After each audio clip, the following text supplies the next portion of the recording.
Hello everyone, আসসালামু আলাইকুম। I hope আপনারা সবাই ভালো আছেন। আমিও আলহামদুলিল্লাহ ভালো আছি। Welcome to my new blog Joy recipe episode. তো এই তো আমি সকালে ঘুম থেকে উঠে নাস্তা করতেছিলাম। ওয়েদারটা খুব মেঘলা একটা ওয়েদার ছিল, ফিরি ফিরি বৃষ্টি, ঠান্ডা আবহাওয়া। তো আবহাওয়াটা খুব সুন্দর ছিল। তো আমি নাস্তা করি বের হয়ে গেলাম। তো আমি যাচ্ছি আমার বাবার বাড়িতে। তো ওরা নতুন বাসায় শিফট করছে। তো আমি এখন বাসায় যাচ্ছি। তো চলে আসলাম বাসায়। তো এসে ছাদে উঠে গেছি, কারণ ওয়েদারটা খুবই সুন্দর একটা ওয়েদার ছিল। তো ছাদে আমার প্রিন্সেসকে নিয়ে আমি বসে আছি। প্রিন্সেস বলতে আমার ভাইয়ের মেয়ে। তো তারপর চা খাচ্ছিলাম, আর আমার ছেলে, আমার ভাইয়ের ছেলে সবাই ছাদে বসে নাস্তা করতেছিল। তো ভালোই লাগতেছিল এরকম বাতাসে, এরকম একটা পরিবেশে বসে চা খেতে। তো আমার বাতাসে একদম ঘুম চলে আসতেছিল। ওয়েদারটা খুবই সুন্দর ছিল, আর আমার বৃষ্টির দিন এমনিও খুবই পছন্দ। তো যাই হোক, এখন চলে যাচ্ছি ভার্সিটিতে, কারণ আমার ওই দিন ক্লাস ছিল। মেনলি আসছিলাম ক্লাসের জন্য, কারণ আমার বেবিকে তো রাখার কেউ নেই। তো ওকে রেখে আমি আমার ক্লাসে রওনা দিতেছি। তো যাওয়ার পথে রাস্তাতে একটু ক্লিপ নিয়ে নিলাম। তো এই তো আমি চলে আসলাম উত্তরা। তো এখন ভার্সিটির বাসে উঠবো। তো আমার অনেক ক্ষুধা লাগছে।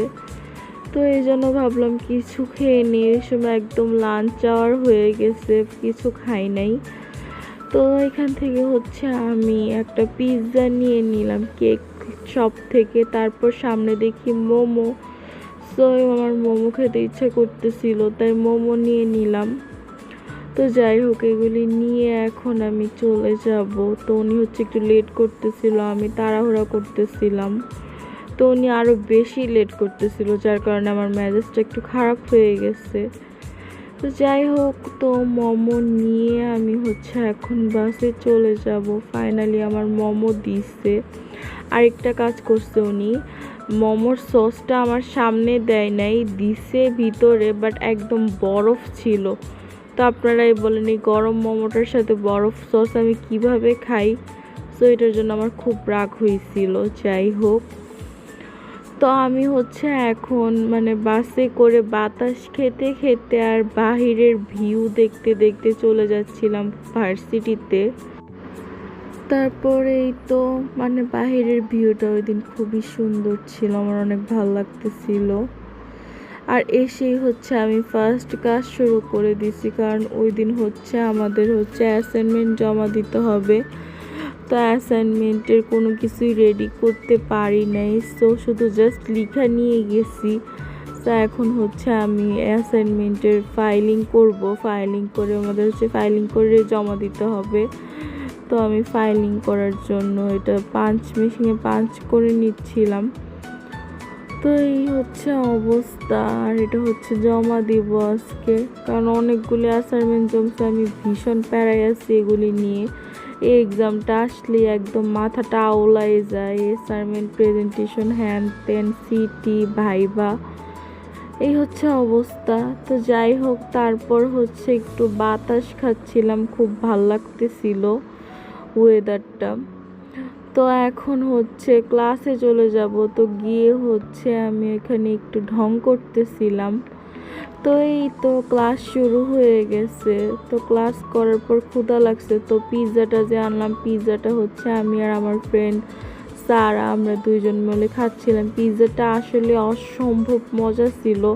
তো আমরা বলতেছি এখন থেকে রেগুলার এটা আমরা খাবো। তারপর আমার ছেলের একটু খবর নিয়ে নিলাম ফোন দিয়ে। তো আমি তাকে জিজ্ঞেস করতেছিলাম, মাম্মাম তুমি কি করতেছো? সে বলতেছে সে ভাত খাচ্ছে অ্যান্ড কার্টুন দেখতেছে, দুষ্টামি করতেছে না। তো যাই হোক, মা ছেলে কথা বলে তারপর আমাদের ক্লাস শেষ হয়ে গেছে। আর প্রায় একটা ক্লাস করছি, করার পর আমার ক্লাস শেষ হয়ে গেছে। এখন বাসায় যাওয়ার পালা। তো তখনও গুড়ি গুড়ি বৃষ্টি পড়তেছিল, এমনকি বিদ্যুৎ চমকাইতেছিল। তো এই তো আমরা বাসে উঠে বৃষ্টি উপভোগ করতে করতে এখন বাসায় চলে যাচ্ছি। তো মানে ওই সময় আবার নতুন করে বৃষ্টি পড়তেছিল, প্লাস হচ্ছে সুন্দর একটা বাতাস ছিল। সো আমি বাতাসটাকে খুবই এনজয় করতেছিলাম, প্লাস গান শুনতেছিলাম। সো রেইন অ্যান্ড মিউজিক দুইটা তো একটা বেস্ট কম্বিনেশন। সো আমার খুব ভালো লাগতেছিল, আর মনে হচ্ছিল রাস্তাটা যদি আরেকটু দূরে হইতো তাহলে আরও ভালো হইতো, তাহলে আরও অনেকক্ষণ আমি এই বৃষ্টিটা উপভোগ করতে পারতাম। তো যাই হোক, এখন হচ্ছে বাসায় অলমোস্ট চলে আসছি, অটো করে যাচ্ছি। আর আজকের ব্লগটা এই পর্যন্তই। সবাই ভালো থাকবেন, সুস্থ থাকবেন। আল্লাহ হাফেজ। আবারও নেক্সট কোনো ব্লগে দেখা হবে। Tata, bye bye, take care, আল্লাহ হাফেজ।